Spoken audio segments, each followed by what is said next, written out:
Welcome to Payback with Silas. Every day, a new story, lies, betrayal, payback. Let's begin. He didn't just steal the company. We built it with our bare hands.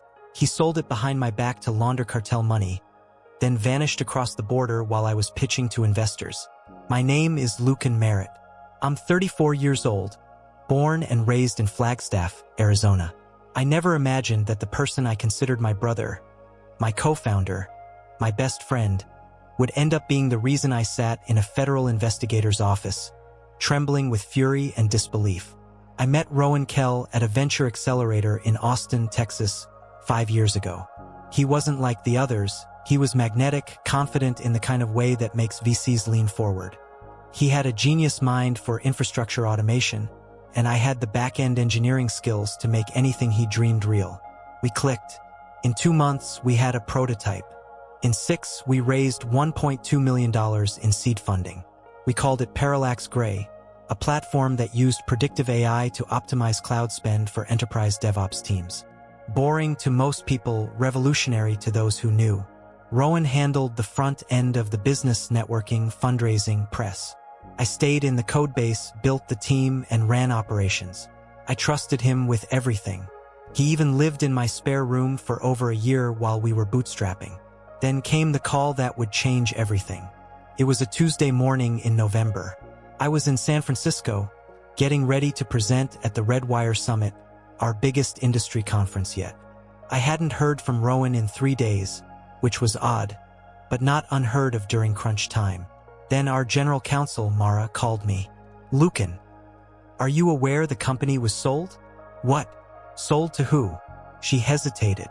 "To a holding firm out of Panama. All the paperwork's legit, Lucan." Rowan signed as CEO, the controlling shareholder. "The company is no longer in our possession." I thought I was going to throw up. "Check your email," she said. There it was. A signed share purchase agreement. Parallax Gray had been sold for $2.1 million. No board vote, no warning, no trace of Rowan. His phone was off. His LinkedIn was gone. So was his apartment. At first, I thought this was a hack, a scam, but the signatures were verified. The bank transfers real. The lawyers confirmed everything had gone through 2 days earlier. And then, another twist. The acquiring firm? It was a shell. No team, no website. Just a post office box in Panama City, registered by a man known to U.S. authorities as a financial proxy for a cartel operating out of Sinaloa. I stared at the contract again. Rowan's signature. His name. He'd sold our company to launder drug money. That night, I didn't sleep. I just sat in a hotel armchair, holding a flash drive with the last build of our platform, trying to figure out if this was real, if I was next. And that was only the beginning. When you build something from scratch, put your name, your soul, your future into it, you don't expect to be told it's been sold out from under you like a piece of stolen furniture. By the time I boarded the flight back to Austin, I hadn't slept in 27 hours. My hands shook as I went through TSA. Not from exhaustion, but from rage. The kind that coils in your gut like a viper. And fear, too, because this wasn't just betrayal. It was federal-level criminal. And I had no idea if I was about to be implicated. The moment I landed, I went straight to our office on Congress Avenue, or what used to be our office. The keycard access was revoked. The receptionist, Caitlin, bless her, was still there. She looked at me like she'd seen a ghost. "Lucan, they said you resigned." "I what?" Rowan sent out a company-wide email Saturday morning. Said you stepped away for personal reasons and he was assuming full control. IT already scrubbed your credentials.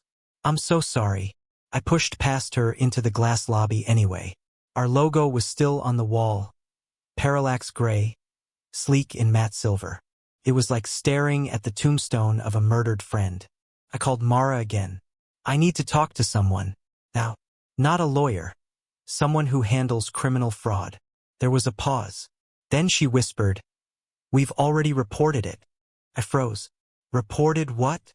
"Lucan. This wasn't just a sale. The funds from the acquisition were routed through 3 accounts, then transferred to a Cayman-based trust tied to a name already on a Department of Justice watch list. And you're saying I'm on the hook?" You're listed as co-founder and CTO on all filings. You need to talk to the FBI before they come talk to you. So that's how I found myself 2 days later, in a cold, over-air-conditioned room on the 5th floor of the Echelon 3 Federal Building in downtown Austin. 2 agents sat across from me. Agent Harper, mid-50s, skeptical but professional. And Agent Rizwan, younger, quieter, watching everything. They slid a printed sheet across the table. It was a transaction map. Arrows, account numbers, crypto wallets. At the center, Rowan's name. And mine not far off. You understand why we're talking to you, Harper said. This wasn't just fraud.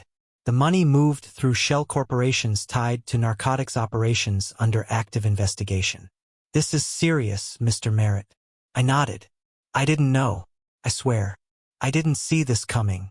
Rizwan finally spoke. You didn't notice your co-founder transferring ownership without board approval? I trusted him. I was in San Francisco prepping for Redwire. He had temporary proxy authority to manage operations after our last board meeting. It was supposed to be routine. That was the mistake. I'd let my guard down. Rowan had pushed for temporary sole executive signing rights. Just for agility, he said. It'll help speed up vendor agreements while you're traveling. I agreed. Why wouldn't I? He was my best friend. My best man, for God's sake. He toasted my engagement 2 years ago. Harper leaned in. You still in contact with him? I almost laughed. He's vanished. No phone, no socials, nothing. I called his sister. She hadn't heard from him either. She said he withdrew everything from his personal accounts. Even sold his Mustang. They nodded like they already knew. Then Harper dropped the bomb.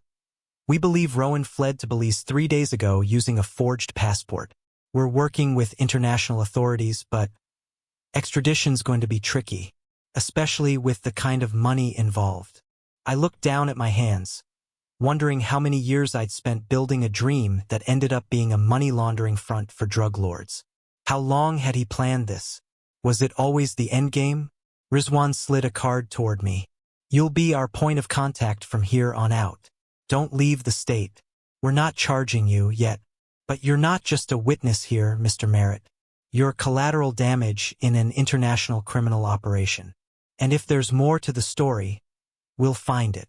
I walked out of that building into the heavy Austin heat, sweat already soaking through my collar, and stared up at the sky like it could offer answers. Didn't. What it did offer, though, was one very clear gut-punch realization. I wasn't just betrayed. I was being hunted by the feds, by investors, by ghosts I didn't even know Rowan had brought into our lives. And I was going to find him. You think you know someone after 5 years. Their tics, their tells, their favorite late-night burrito order. But sitting in the wreckage of our startup, our dream, I realized I didn't know Rowan Kell at all. 2 days after the FBI meeting, I got a ping from a former engineer, Anya. She'd been with us since Series A, sharp as hell, suspicious of everyone, including Rowan. Her message was simple. Check the staging repo.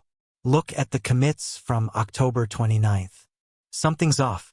Also, there's a hidden folder in the dev server backup. No emojis. No fluff. Just code speak for. Something's wrong, and it's buried. I logged into our old staging GitLab server using a cloned snapshot Anya had archived on her personal drive. We'd always joked about her paranoia backups. Turns out she might have saved my life. I scanned the commit logs from October 29th, just a week before the Panama sale. Most of it looked clean. Infrastructure patches, bug fixes, but one branch had a strange set of commits. First, a massive code push at 2:13 a.m. Then, a series of deletions. Then, nothing. I pulled the branch and started digging. What I found made the bottom drop out of my stomach.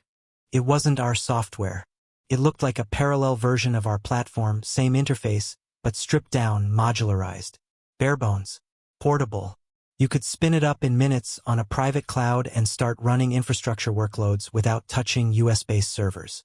It was a skeleton version of Parallax Gray, custom designed for anonymized, decentralized hosting. Zero logging. No IP tracebacks. Encrypted telemetry. perfect for laundering large amounts of server activity through legitimate-looking DevOps behavior. This wasn't an accident. Rowan had been building a shadow version of our product for over 6 months, and he'd hidden it in plain sight. I dove deeper into the folder Anya mentioned, hidden in a nested directory on the dev backup, buried 3 layers deep behind an innocuous path. Classic misdirection.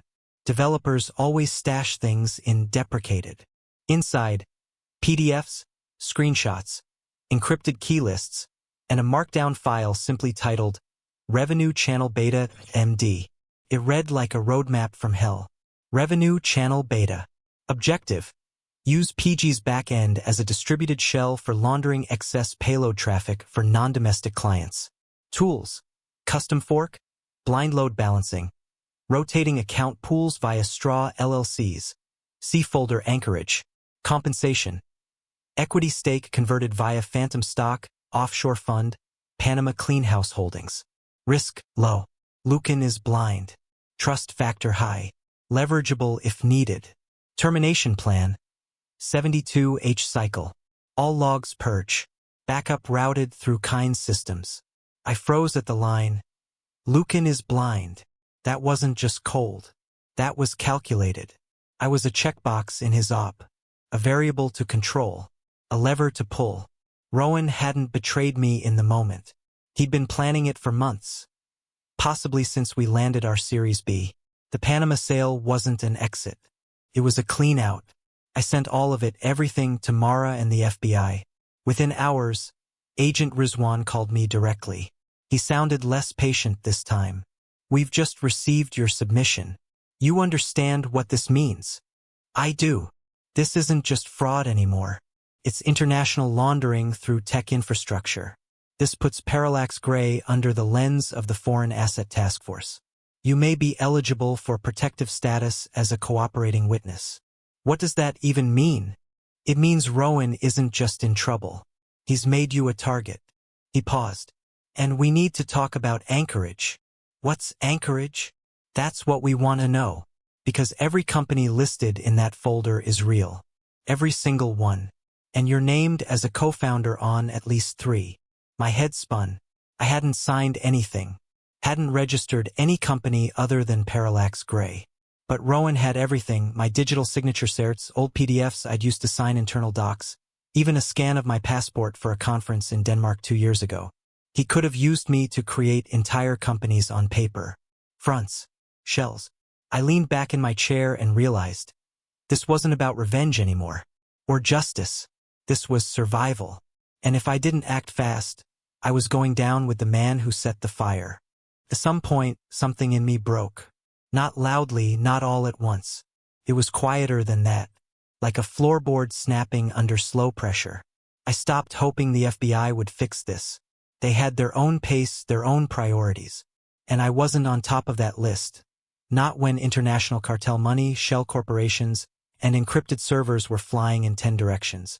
No, if I wanted my name cleared, my life back, I had to find Rowan myself. The first clue was Anchorage. There were 3 LLCs tied to my name in that folder. All registered in Alaska. That made sense. It's one of the only U.S. states that doesn't require listing members or managers publicly. A shell builder's paradise. I flew into Anchorage under a burner email account and booked a rental cabin an hour outside the city. Cold, isolated, silent. Perfect for research. I brought 2 laptops. One air-gapped, one stripped of location services and tied to a portable VPN chain I hadn't used since college. The business licenses listed 3 addresses. 2 were law firms. The third was a co-working space called the Glacier House, just off Northern Lights Boulevard. I went in pretending to be a tech writer doing a story on crypto startups. I even printed a fake press badge. The receptionist was helpful. Too helpful.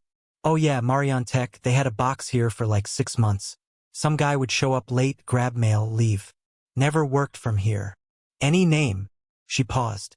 Think it was Aaron or Rowan. Something with an R. I almost laughed. Instead, I asked, do you have security footage? She shook her head. Sorry. Privacy policy. We don't store recordings longer than 14 days. Of course not. That was the point. But she did give me something I didn't expect. A copy of a FedEx customs form, accidentally left behind in their outgoing tray. It listed Marion Tech as the sender and a recipient in Tulum, Mexico. And just like that, the map narrowed. I called in a favor from someone I hadn't spoken to in years, Eli Chainsaw Chan, an old roommate from Berkeley, now a cybersecurity analyst with a questionable side hustle in metadata scraping. He owed me. I helped him hide his academic probation scandal from his internship sponsors back in 2014. I sent him the customs form, plus a list of IPs tied to the dev server clone. He got back to me in under an hour. You're not gonna like this. One of those IPs pings back to a compound outside Tulum. Satellite uplink. The kind of setup someone builds to vanish. And it's not just Rowan. I ran a spectral analysis on traffic. Someone's running 2 mirrored versions of Parallax there. And they're making money. I stared at the message for a long time. Rowan hadn't fled. He'd relocated. With infrastructure. With plans. And he was using my name, my code, my reputation as a firewall. That night, I made a decision I knew I couldn't come back from. I wasn't going to wait for subpoenas, extradition orders, or polite legal channels. I booked a one-way ticket to Cancun. Tulum was 2 hours south by bus. If Rowan wanted to vanish, he should have chosen a better ghost to haunt. Tulum wasn't what I expected. It wasn't the postcard paradise. Not where I was going. Off the tourist track, past the yoga retreats and the overpriced mezcal bars, the jungle creeps in thick and fast. Roads turn to gravel. Cell service fades. And everything feels like it's breathing just beneath the surface, hot, damp, and watching you. I arrived with nothing but a backpack, a burner phone, and a name from the customs form, Quinta Ixchel. It wasn't on Google Maps, but locals knew it. A private eco-retreat with armed guards, high walls, and satellite dishes peeking from palm-thatched rooftops. It was Rowan. I knew it before I even got through the front gate. I didn't go in right away. I waited. 3 days. Watched from a half-abandoned rooftop across the road. Used binoculars. Took notes. It was all the paranoia movies teach you to do, and I understood them now. Rowan came and went twice. Same man. Thinner than I remembered, but still moving with that self-assured walk. The walk of someone who always had an escape plan. On the 4th night, I slipped in through the side. A service entrance. It wasn't hard. The guards were bored, half drunk, half asleep. The jungle covers a lot of noise when you know how to move. I found him in a side bungalow, barefoot, in linen clothes, eating mango over a laptop. He looked up and froze. Lucan. He said it like he hadn't ruined my life, like we were about to whiteboard some new architecture stack together. I didn't speak. I just stepped inside. You shouldn't be here, he said, standing slowly. It's not safe for either of us. You did this. He sighed. You always made it so binary. Good and evil. Right and wrong. You think the world runs on code, Lucan. But it doesn't. It runs on leverage. I stepped closer. You used me. You stole everything. You sold my name to criminals. I protected your name, he snapped. You think this was just greed? They were going to use our platform regardless. I made it controllable. I sanitized the routes, built blind buffers. You're not implicated because I made sure of it. He paused. I saved you. My jaw tightened. You built fake companies with my signature. You let the FBI think I was your partner in crime. I needed noise, he said. I needed a firewall. I needed you to look dirty. Just enough. Just long enough. They follow you, not me. It worked, didn't it? There it was. The truth. I was his decoy, his human shield. He looked tired now. Not guilty, just worn out. Like he believed everything he was saying. Like he'd rewritten the story in his head until he was the hero. You're not walking out of here with a clean slate, I said. He tilted his head. And what are you going to do, Lucan? Call the feds from a jungle road? March me back through customs? You're on my ground now. I reached into my pocket. He flinched, but I didn't pull a gun. I pulled a hard drive. I cloned the shadow build. I said. The Panama routing, the Cayman logs, Anchorage, all of it. It's already in 3 inboxes. One of them belongs to Agent Rizwan. He paled just a little. You really think this ends with me in cuffs? He said, voice lower now. You think I don't have leverage too? I don't care anymore, I said. Let it burn. I'll burn with it. As long as you go down first. For the first time, he looked scared. Not for me. For himself. Get out, he whispered. I turned to leave. Lucan, he said behind me. I stopped. When they come for me, they'll come for you too. The kind of people I work with, they don't leave loose ends. They'll trace you. I didn't turn around. I'm counting on it. And I walked out the door. That was 6 weeks ago. Rowan vanished again before the task force hit the compound. Classic move. No bodies. No capture. Just a smear of digital ghosts across a network of tropical nodes. But I left something behind, too. I uploaded the entire story. Anonymously. Encrypted. Seeded it across the dark web journalism Dropbox ex-intelligence forums. If I vanish, the files decrypt. Rowan's life ends in headlines. He taught me about leverage. I learned. Now I wait. Because sooner or later, someone will find him. And when they do, I'll be the shadow waiting in the corner. The one who saw everything. And didn't look away.